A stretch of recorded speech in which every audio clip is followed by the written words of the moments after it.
What's up, everybody? Welcome back to another episode of Hops Geek News, your home for comic books, movies, TV shows, and we feature a beer of the week typically. I am Matt. With me is Lauren, and we are talking Gen V Season 2 today.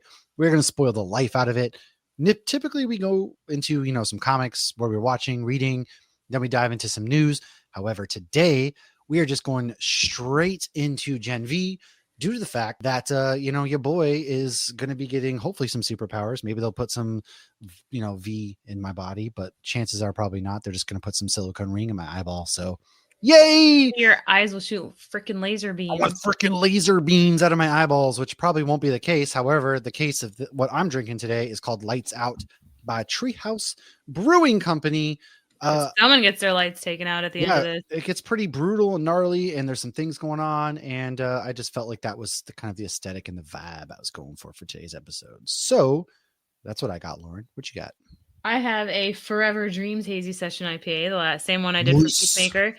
But you could argue these pets that need to be rescued are much like Marie, who was an orphan and needed to be rescued. I love, not to jump ahead, but I really love her story and her arc in this season. And I wasn't so big on her in season 1. Season 2, though, I really came around on her, and I really came around on Kate as well. So I feel like Marie got a little too big for her britches in this. Interesting. And we'll talk about it. So we did do an episode recapping season 1 and the end of The Boys. So you can go back and listen to that. And now we are going to recap season 2, express our various opinions, hopes, dreams, wishes, all of the above. Educated wishes. And then if you want week-to-week breakdowns and thoughts, head to nerdinitiative.com, where Lauren has you covered because she covered that. And who knows, maybe we'll get to cover season 5 of The Boys. I hope so. Probably June, I imagine that might be coming around. So starting with episode 1, new year, new letter U for Godolphin U. It is 1967. We see Godolphin try to stop some scientists from using V. However, it's too late. They horrifically die as the place burns down. This is what is known as Project Odessa. Now, in the past, Emma and Jordan are at the jail. Present. Oh, sorry, present. You're right. My eyeballs. No wonder. I was like, if you need me to read it since your eyeballs not working, just sorry, I can't hear you. I'm blind. Emma and Jordan are at the jail. We saw them at the end of season 1. However, now they are back at Godolphin U, welcomed by Kate. And now there's a new Dean named Cypher, who we know him. Number 1, he was in the Elmira jail, but number 2, he was also the priest in Midnight Mass. And he's a really good actor. Also, I think in the show Legion, which is Marvel. Oh, that's a good point. And he was in the show with Coulson and Val, the Old Adventures of New Christine, or New Adventures of Old Christine. Cool. He's a good actor. Midnight Mass, I loved him in that, and I loved him in this. That's really what I've seen. Definitely has range, and he shows the range in this show. Does. So he wants Marie, however, she escaped their prison, and Andre, as it turns out, has died there, which is a good homage. Kind of how they wrapped up his story. As you know, the actor had passed away. So Marie is on the run. She then beats up some Homelanders, because there's gangs, Homelanders and Starlighters. They're all after each other. She ends up getting caught by Dognut.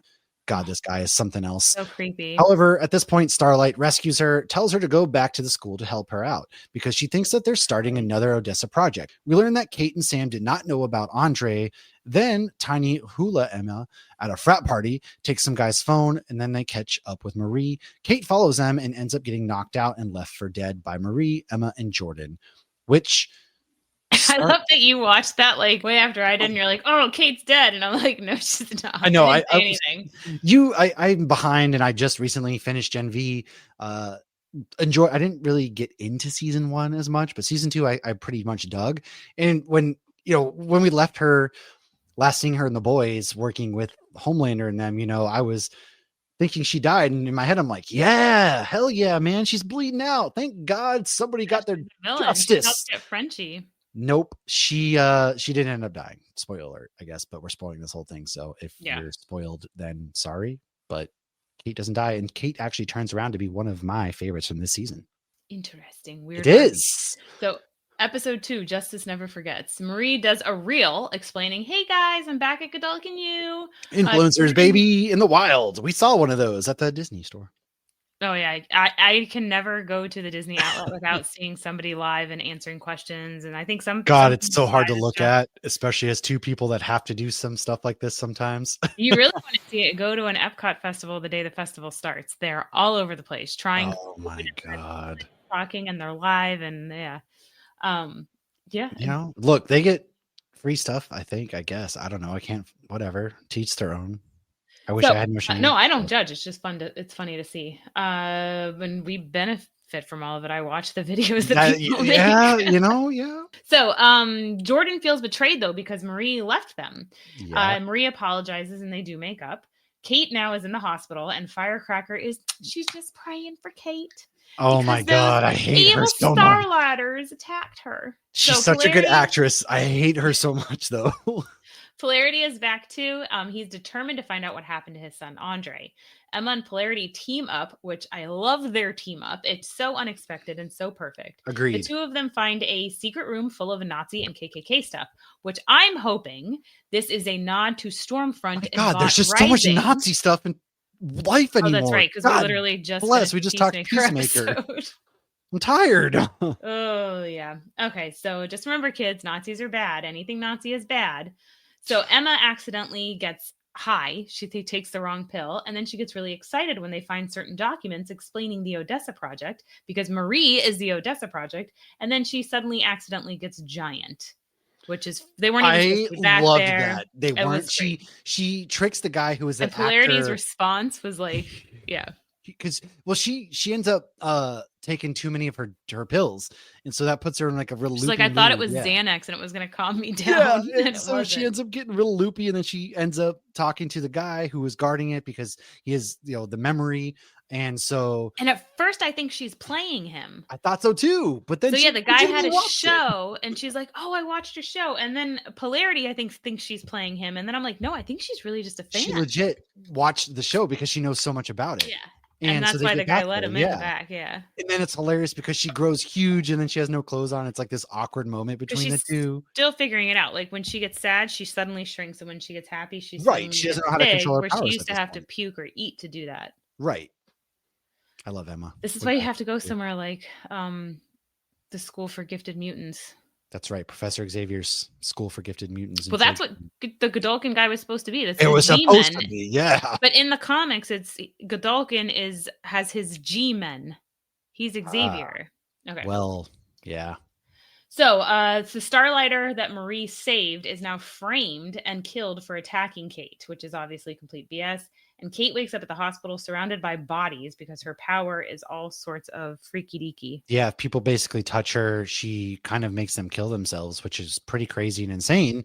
And at the same time, what's his name? Sam is, going through a lot too. As Sam's and I love that I don't love this, but Sam's having like mental breakdowns and he goes home at a point. Part of his mental breakdown is, well, for one, and I think we get into it in the next episode. You're right, my bad. Kate was making him not feel anything. Yeah. And so that way he couldn't remember or feel bad about the bad things that they've done. But yeah, he feels bad about Frenchie. He's like, that girl was screaming for her boyfriend. And that was the first time we saw Kamiko have a voice. Oh, yeah. You're right. That's right. So he's like, I just keep hearing her scream for like her boyfriend in my head. And so I like that he feels guilt for Frenchie. I agree. And that's another thing is they really do a good job at, I hate the word subversion, but they kind of subvert that expectation, right? Where, you thought at the end of where we last saw Sam and Kate, they were terrible people, but they have real feelings. There's guilt, there's regret. Now Sam's really struggling because he doesn't have Kate to, control his emotions. He's basically a drug addict. Essentially is what it is. He's numbing the pain. And like, you got to feel feelings, man. And he also gets a little crazy and sees puppets and things like that. So I love his puppets. I do. Yeah. Especially because they roped Jason Ritter into like, he's like, not the puppet master, but he's like the guy he's like Mr. Rogers and like, So in episode 3, speaking of puppets, H is for human. We see the human employees getting screened and discriminated against at Godolkin U. It's Thomas Godolkin Day. Hooray! Ooh. Marie goes to talk to her mom's old BFF, who shows her pictures of her as a newborn being held by Cypher. We also learn that, I know. That was a shock. We also learned that she adopted Marie's sister, but didn't That want her, bitch. which is even more awkward. So now Jordan is number one. Look at that. Sam gets Good for angry at Jordan. Kate because she won't make him feel nothing anymore. She also can't. Now, it's not She doesn't because want people to know that yet, so she lies. She's like, "You had like," she acts like she's being. she doesn't want people to know that her altruistic. powers are not working, essentially, because she's back. And as the new number one, Jordan gives a transtastic. No, transtastic. Remember they make it. They make them say Oh, you're transtastic, right. Sorry, I and thought he's I like was. transtastic, really. And then Yes. when they go up there, they actually say it, and it sounds so stupid. And that's Yeah. So basically, Jordan tells the truth about what happened with Andre and Kate's injury, puts the blame on themselves, not Emma or Marie, right after telling Marie that they love her because they hooked up, and they have a weird relationship going on in this season. I don't think it's love weird. I just more mean like they're I love navigating their their relationship. feelings for each other. One I of my did biggest too. issues with this is the bullshit that happened in the last episode. I fucking Oh yeah, I hate yeah. the will they won't they. I think they were a great power couple together. I thought they were too. They ended up. I mean, Cut the Jordan was drama, Marie's first like, as well. but like, why are we doing this drama? They're so good for each other. I don't like love drama Marie sometimes. loves Jordan no matter what form they're in. I Yeah. think that they're fantastic. And who is it? Somebody said like, maybe I saw it online. They're like, Marie is like living the bisexual dream. Oh, honestly, though, really, because Jordan can Best of go both between the two. worlds. Yeah, like what Literally the the best of hell? I both guess you're worlds, right. yeah. But I thought that speech was powerful, and then they just kind of play it off, that whole thing, and then also But you they see Cypher reeling as Jordan's yes, saying well, it. they tell that Marie that they love her, so that also makes me even more upset with how things end in this season because hey, I love you, and that's a big moment, and yeah, Drama. You gotta remember these are freaking college more kids. drama. So episode 4, bags. Yes. Kate is lying and backing up the BS Starlighter story. Cypher has set it up for Jordan and Marie to fight, even though they don't want to. We are getting gender bender versus blood bender. Kate does, however, agree to help Marie. Her powers are very off, though, and it leads to a security guard doing very nasty things to Cypher's garden gnome. Kate and Jordan do manage to sneak into the secret room at Cypher's house, though, and this is where they see an old, burned up person inside of like a medical tube incubator thing. Suddenly, his eyes open and the two of them take off. Cypher knows they were there. He's got a lot of security in his house. He's a bad guy. He's one step ahead. Meanwhile, though, Cypher is training Marie with a goat named Elon. Elon doesn't make it. And that was funny with how they described it. Like, they named him after Elon Musk. And yeah. Yes. So Marie does realize, though, that she can move whole bodies. And that's why this episode's called Bags, because we are all just blood bags. And she's able to move blood. Yeah, so she's she like can cutting her hand, but she doesn't have to, essentially. Right. She doesn't need to That's do how that. she does it. But I mean, or she takes it from other people. Oh, yeah. So many diseases. They even mentioned that, I think, in season 1. Like, it's such an unhygienic one. It really is. So Marie senses no V in Cypher, though, when she gets close to him. So they decide to plan a heist kind of thing to reveal Cypher is only human. Emma gets Harper and the pube girl to help, which I think her name's Allie. I forget her name, but it is. I think it's Allie. Ew. Yeah, but it works. It does. True the boys' fashion, man. It works. So during the fight of Gender Bender versus Blood Bender, Emma sneaks in through the pipes and comes up through the toilet, and I had to turn away as we get a full-on taint view of Cypher. This dude goes, yeah, we really do. He's about to sit down on the toilet. It kind of really was, but Kate's trying to get out of the toilet. You see him about to sit down. You get booty hole and all, and you're just like, oh my God. Like, usually sometimes that's my problem with the boys is you don't have to do some of this stuff. But most of the time it pays off, like with our Trojan horse in this last episode. It pays off. This was completely unnecessary and not needed. Yeah. I did not need to see that. I didn't either. So, so after that debacle that we're all still recovering for, still not as bad as when we saw Splinter. Emma is doing all that. Meanwhile, she was sneaking the camera in. Dirty toilet. Oh my God. So I like that they made it blue. I feel like to give the perception that it's clean. No, but she's climbing the walls of a toilet nonetheless. And that probably grosses me out more than seeing his whole booty hole, because the toilet, it's so gross. It is gross. It is gross. And then I saw a making of behind the scenes where she's having to like climb up the toilet bowl. I love seeing the behind the scenes with Emma because, she has to be tiny. Well, yeah, she gets tiny and huge and all that other stuff. Yeah. Yeah. Okay. So the whole thing was she was sneaking a camera in Yes. for Kate yes. to try to get his confession that he's not a supe, because his whole thing is, make America super again, or whatever it is. Yep. So Cypher, though, suddenly decides to unleash his Geppetto powers and forces Jordan to attack Marie. So Marie must stop Jordan. And basically she has Jordan above her, and Jordan's like frozen, and Marie puts it together that this is Cypher controlling Jordan, but she doesn't know how. Yes. And then he claims that the guy in the incubator is his dad. It was, yeah. So it was very, very interesting because, you're set up to believe that he's not a soup. And then the whole reveal at the end, too, was even more Makes interesting. so Is they much more weren't sense. wrong. Which I love that. I thought that was great. Pitting them against each other in a fight in this thing was, they had to do it. They got blackmailed into doing it. Yeah, he's messing with them at this point. And so episode 5, the kids are not all right. There is a Supernatural episode called The Kids Are All Right. It's a song. We know. But still, there's a lot of people that work on The Boys and that work on Supernatural. There is, so especially in the next I season feel of The like Boys. this might have been intentional, especially because Kripke was still involved when the episode The Kids Are All Right came out. It's the one where we meet, what's her face? The girl he lived with for like a year. Oh, that's right. And Ben. Lisa and Ben. Now, in this episode, though, it's not Supernatural, but we do see Cypher taking care of good old dad, and then he bangs Sister Stage, who I hate because I just hate. I actually love her. I love her.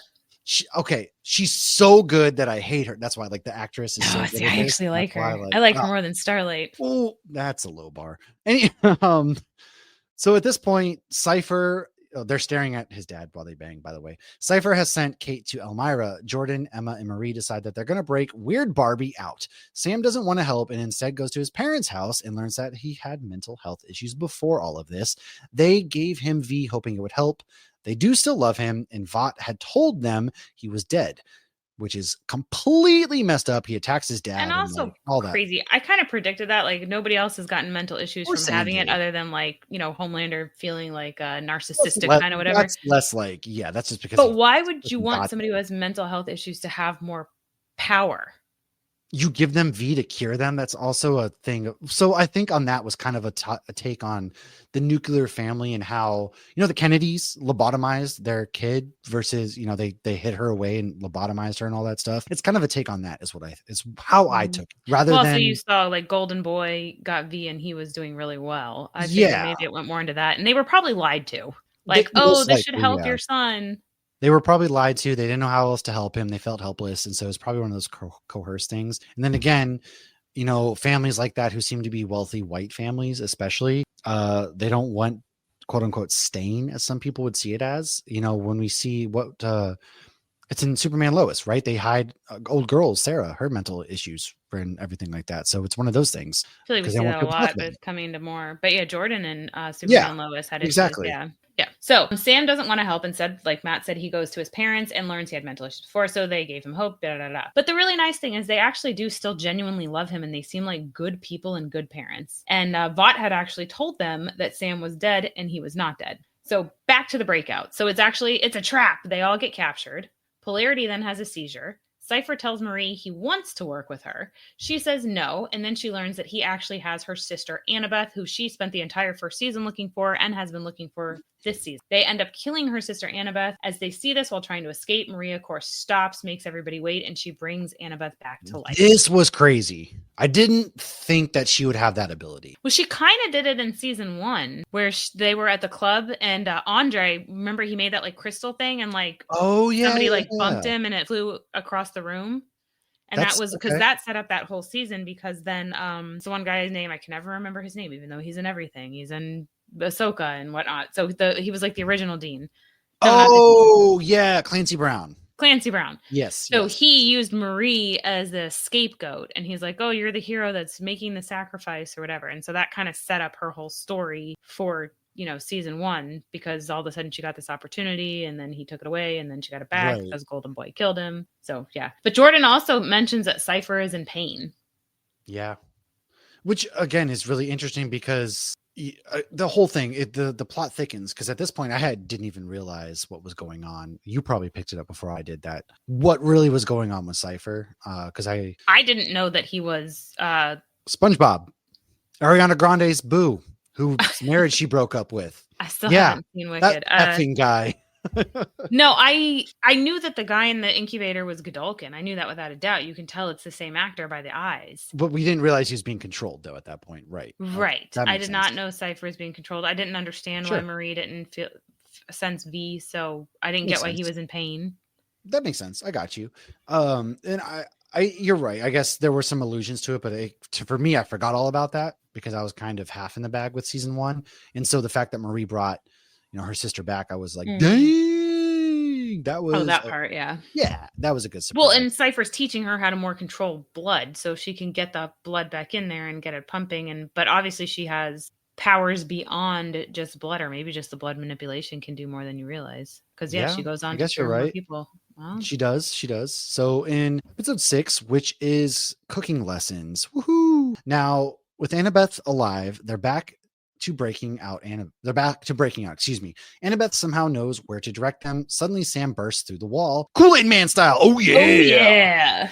And they're free now. Woohoo! Cypher was at home during the breakout. He is, of course, upset about what went down. He wants Marie back because he's pretty obsessed with her at this point.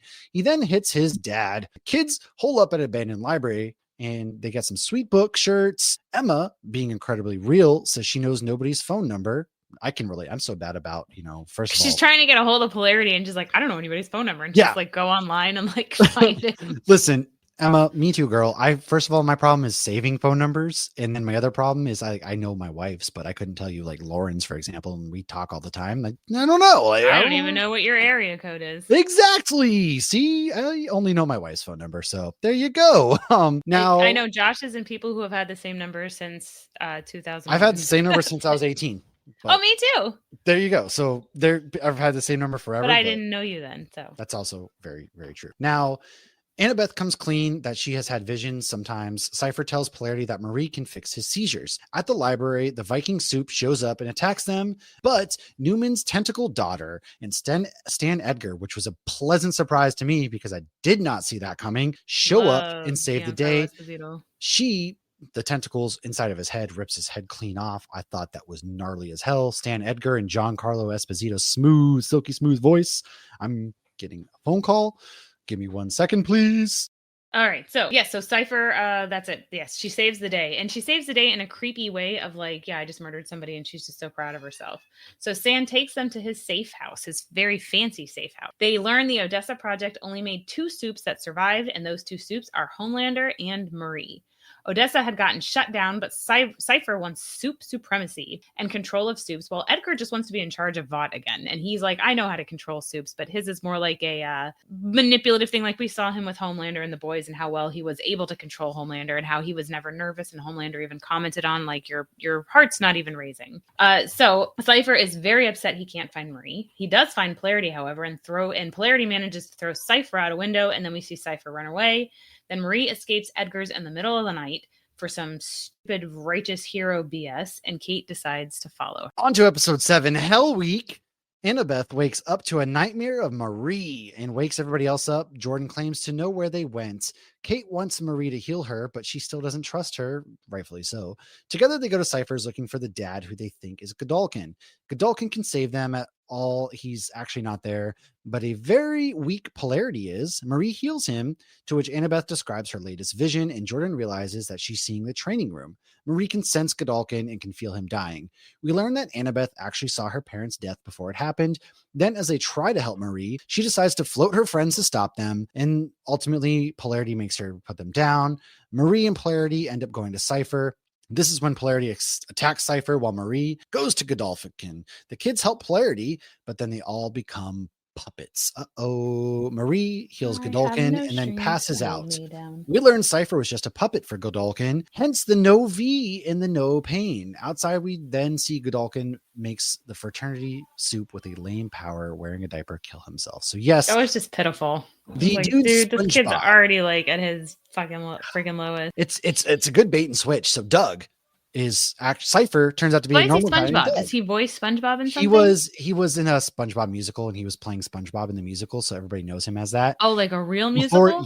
Before he was in Wicked, he was like Oh. Broadway SpongeBob or I whatever. don't like SpongeBob. I might And get then he used to left that. his wife, who they were high school sweethearts, to get with Ariana Grande. And it looks like once this press tour Wait, is this in done, real life or is this in Wicked? yeah, no, this is real life. Like during the Okay. Wicked filming, I don't know them he personally, left so I didn't his know wife, that. who had like a newborn baby, for Ariana Grande. And now they've lived together, but the rumors are, catch up on the hot Oh goss, gosh, I don't is want to hear that this. they are no I'm longer gonna mute together. And so once myself. the press That's not tour gonna is help. I'm over, just gonna really hear they're it. going to split. I Anyways, don't know these people. that guy's a weenie. Ariana Grande, everybody knows. All right. So I've never met her. thank I don't you. know her. Next. All right. I don't want to know her drama. Anyways, good bait and switch. Our dude Cypher is not Cypher. He is actually poor Doug, who's just a normal human being who got mind controlled. And that was a pretty crazy plot twist. But Emma even calls out his name. She's like, yeah, the name's not like suspicious because Cypher literally means, quote, a secret or disguised way of writing. Damn. And Emma called that out in the first episode. I love it. All right, so let's wrap this up in Trojan. Here we go before we have some of our thoughts and educated wishes. So in the 1967 flashback, we are back there again and we hear, I love you, baby. We see the rest of that scene where Godolkin stabs himself with the V and everything burns. But it was the good V. It was the super soldier V that keeps you young. Present day Godolkin is now not having his way with Sage. That sounds wrong. He's having consensual relations with Sage with his own body, which he's so happy to do. We learn that they actually set up Starlight and that they got big personal plans. But Godolkin is getting a little big for his britches and is kind of tuning out the most intelligent person in the world. Literally the most intelligent person in the world. Cypher is now just a sweet dude named Doug. And he tells Polarity that could not have been more proud of Andre and that he was the greatest hero he had ever seen. I loved that scene. That was so sweet. And oh my God. Okay. You're right, because we've been built up now that this dude Doug is essentially has been a terrible person. He's a victim. Yeah. And now Doug is a victim. And so him and Polarity have this really sweet moment about Andre, and then he gets killed. I know. And we actually see Polarity smile. We should have known. We should have known he was never going to make it alive. Yep. He murders Doug, kidnaps Polarity, and after doing some fanboying over Polarity, Sage walks in. She's worried about Homelander, and Godolkin is no longer listening to her, and she ends up letting Polarity go. She's not obvious about it. She just doesn't walk his cage. Right. Marie does finally heal Kate. She decides she finally trusts her. And Godolkin goes live and says, ratings are all being reset. I'm Thomas Godolkin. I'm back. Everybody is back at a 0 or whatever, and anybody can be number 1. Come to my seminar. That's a Fight Club. Yeah, but they're talking about it.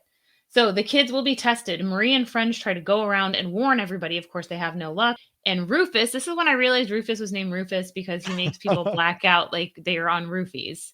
I didn't put that together in season 1. I'm a little ashamed of myself. I only knew because I think I had seen it spoiled on social media, but I had no idea that was why either. But how clever. Yeah, so Rufus roofies some of them, but Black Hole stays behind. No pun intended. If you don't remember Black Hole, he's the one with the ass that people just get lost in. Not staring at, get lost in.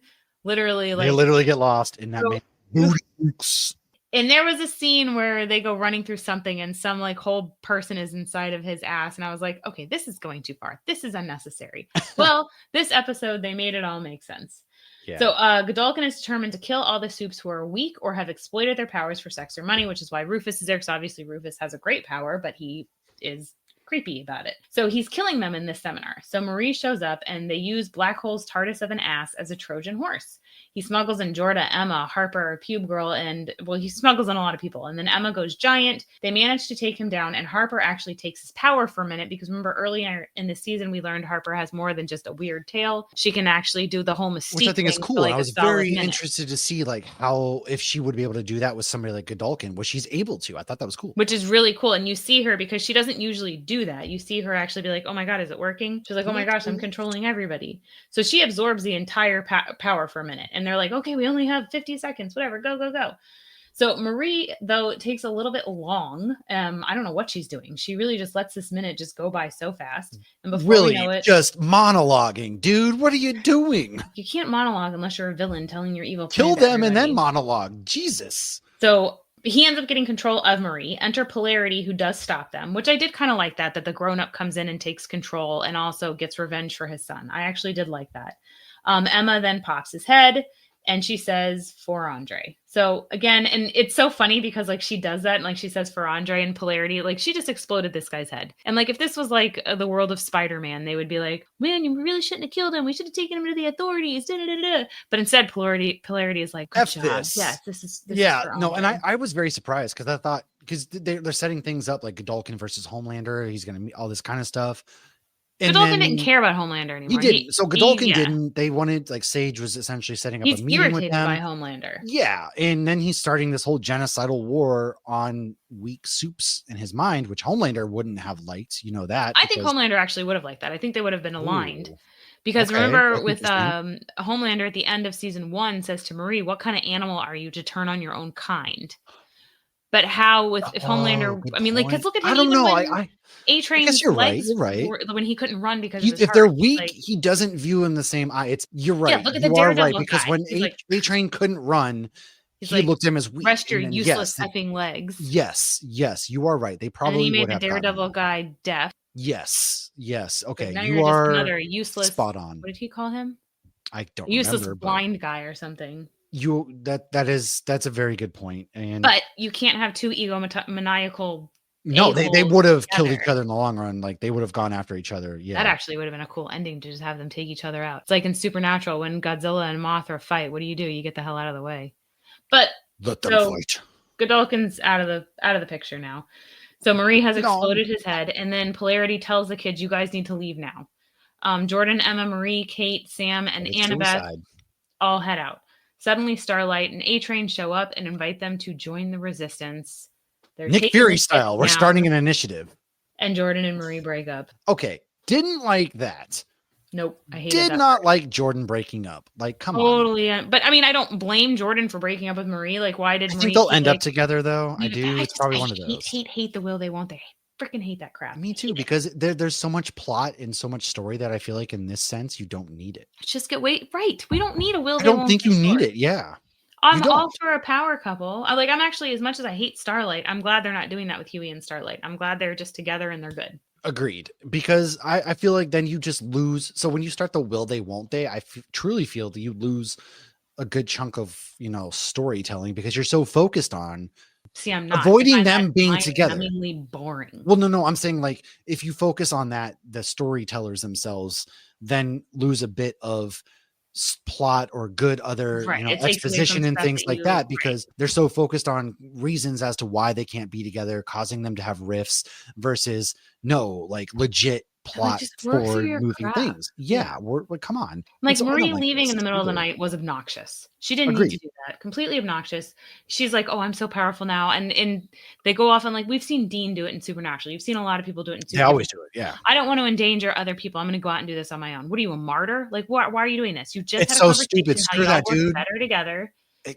Yeah. There's I so hated that. many there's so many, things that showcase why you're good better together. And in this instance, you're Like Jack Johnson taking on powerful suits, right? Like you're fighting the system. You need numbers, man. I'm sorry. You down need with the numbers. man. Especially when you have somebody like Homelander roaming around. You're not going to do that by yourself. You need numbers. But I do like to, and I remind myself, these are children. I understand they're legal adults, but they are characters who are under the age of 21. They are characters, or maybe some of them are 21. They're characters that are in college. Not Like wrong. they're still young. They're still finding their way. And all of them, even if they had good parents, they all had traumatic childhoods, even just being exposed to V. So Yeah. they're still figuring things out and they're being faced with, world Totally saving fair. issues.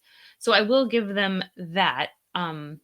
Because I felt like Polarity brought a sense of grown-upness to the whole situation. Yes, that's why Polarity is truly probably like I love Polarity. He's not my favorite because I think Kate kind of became one of my favorites. Emma's just mine, 'cause hands down. Emma wins. That's fair. She's Totally the fair. only Emma is person so who close. I love always her. knows exactly what's going on, is aware of the situation, She didn't calls back down herself at out. all, and she actually got better too as far as her powers go. Her powers progressed in this Yeah. season, and I feel like truly without Emma, being the driving force as to why a lot of this happened and they started to actually do things and fight back in a sense. You don't really have that because Emma got them to find out about, Project Odessa, for example, and then Emma got them together, and Emma went to resourceful. Polarity and got Polarity involved in the game. Yeah. And now he's kind of stuck at Godalkin as the dean. I think he's going to be the next dean of Godalkin, in my opinion. Because in his mind, he has nothing left to lose. He lost. Right. And because they mentioned, hey, it's a suicide mission. He goes, okay, but what you do got to you get care? out of here. Whatever. You My lost your son's dead. spouse and your kid. What does it matter? Right. And totally fair. Go down I get fighting, it. man. And so this season really did resonate well with me. I do like this season a lot. It will be interesting to see how The Boys wraps everything up. Which I guess will be 6 months after this. Yeah. And then they're talking about hopefully getting renewed for a season 3. So that would probably be the fallout. But I got to imagine that these characters are going to be somewhat of an integral part of season 5. At this point, yeah, they've got to be, right? I mean, Starlight and A-Train recruited Marie in them, so it's all going to converge, and then it's probably going to be the fallout of rebuilding all of that stuff after whatever happens in season 5. We got to see, I don't know. Starlight and A-Train were a little too chummy at the end of this, and I'm like, clearly they're not. I mean, I get it. A-Train is super chill, being somebody that was. I don't mind A-Train now. I do really love his character growth, but he was super chill about everything, and Starlight was really chill with him too. I'm fine with A-Train's character growth. I've actually enjoyed his character growth, and I love that at the very first episode of Gen V season 1, you actually see Marie's parents watching A-Train get sworn into the boys, and they say this is the first African American that's been on the 7. So I think that's really cool. And you understand why he's done certain things. But Starlight was so freaking mad at him at the end of season 4. I know, right? BFF. And honestly, it makes me dislike her more than him. But I also get the recruiting. That's a whole, they have to. I mean, you have to put petty things aside when you're fighting somebody like Homelander. But speaking of that, though, one of the things I thought was very interesting is that they took Marie's parents and had her be Project Odessa. They intentionally, I don't think that they chose the gender. I'm sure they probably could, but I don't think they chose the gender, nor do I think they care as much. But they didn't have a black baby. Yeah, so the whole thing was like Godalkin was racist. But was Godalkin racist? I don't think Godalkin. I thought there was something about the KKK. Wasn't there a picture of him with the KKK or something like that? Or there was some when they went into maybe the room, it was Stormfront or something. They saw some. There was KKK pictures or something they found when Emma and Polarity went in there. I thought maybe he realized that didn't matter, but I did think it was interesting because with John Homelander, they wanted a white blonde male, right? And so now with Marie, she's not any of those things. They probably realized, afterwards it didn't matter. But I wonder if it was they were seeing where the future was heading, so that they were let me do this, or if they just didn't care anymore and all these babies were dying. So they're like, let's just get whoever we can to procreate. Yeah. But I feel like you can't ignore that because racism is not only real in real life, but obviously it is real in The Boys, as evidenced by Stormfront. But then you also see Homelander. He's like, can you just stop with this Nazi crap? He's like, I just hate humans. He's like, God, dude, I hate everybody. Whatever color they are, as long as they have superpowers. Right. And good for him, I guess, in a weird way. But I love when you have a villain that is not misogynistic, racist, or homophobic. Right. He just I don't know why. Wants to kill everybody, I guess. Whatever. Right. It's like respect, I get. Yeah. It's same with Vigilante. He'll kill graffitiers, but he is super happy for blood money. I'm not spending that. Married another guy. Yeah. You're right. I do give it. I honestly think the season is probably a 9.5 out of 10 for me. I know I'm grading things, but that's the world we live in. I do like the season. It really, after season 1, which was kind of season 2 really brought me around to Gen V and these characters. Yeah, and the fact that they went back to the past, I do think 1967 was intentional in playing I Love You Baby was a nod to Supernatural. But I also, going into the past and the fact that he got the V that Soldier Boy got, I feel like these are Easter eggs and nods they're throwing in to get us excited for Vought Rising. Oh yeah, that's right. That's the other spinoff that's going to be coming out, which is pretty cool. They have all these spinoffs. That's you see Jensen at conventions. That's why when he has no beard, apparently. We deserve more boys actors at these conventions and merchandise. No, merchandise, but you don't get the Boys at comic conventions aside from San Diego, but they're not out there at New York City than these other things really a lot. There was a bunch of them at the Spookala, which is now called Scaradise over here in Tampa. They had to change it because there was something with the name. Yeah, I remember them going through that whole thing recently. Yeah. Fun times. I don't know, man. I'm excited. This was solid. this was solid. Thank you for pushing me even more, because you were like, you got to watch it. You got to watch it. And so I did. I finally did. Yay. That's all I have. Do you have any final thoughts before we wrap up? Gen V? No, just excited for season 5 of The Boys. Let's It's go. probably Especially because we're June, gonna I have more imagine, Soldier yeah. Boy. I That's think right. so too. I think it will be June because that's It just seems what like it's that's been when the they last few typically times. drop them anyways too. So whatever. We'll figure it out. But make sure, again, go look at Lauren's recaps on nerdinitiative.com and go check out our other episodes on The Boys recaps. We did even get to, talk with Derek Robertson at one point. So we have that episode out there. So Linktree, it's there in the bio or the thing of the episode. But Hops Geek News, that's where you can find us all over the place. So do that. Find us, live, laugh, love, and don't just go committing genocide for the sake of genocide, I guess. I don't know, man. We'll see you guys later.